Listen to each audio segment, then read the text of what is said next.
Hi hello friends, ముందుగా అందరికీ హోలీ శుభాకాంక్షలు. ఇదైతే ఏంటంటే విషయము, హలీం తెచ్చుకున్నాం ఫ్రెండ్స్. మాకు ఇది చాలా లోయెస్ట్ ప్రైస్ అయితే పడింది. ప్రైస్ ఎంతని చెప్పలేము కదా, సో ప్రైస్ ఎంతని అయితే చెప్పలేకపోతున్నాను.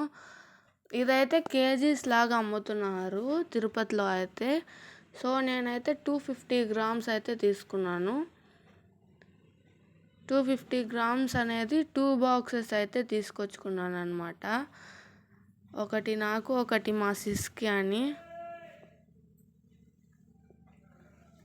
చూసారు కదా, కాజు అవన్నీ వేస్తున్నారు. హలీం అయితే ఫస్ట్ టైం ట్రై చేస్తున్నాను నేను. ఇంతకుముందు తినున్నా కానీ అంతలాగా గుర్తులేదు ఎలా ఉంటుంది అని. సో అందుకే ఈ రంజాన్కి కూడా హలీం తెచ్చుకొని ట్రై చేద్దామని అయితే అనుకున్నాను. నేను తినేది చూపిస్తాను ఫ్రెండ్స్. ఇదిగోండి, నేను మా అక్క అయితే తింటున్నాము. తినంగానే ఫస్ట్ ఎక్స్పీరియన్స్ కదా, చాలా బాగుంది. Okay, love you friends, bye friends.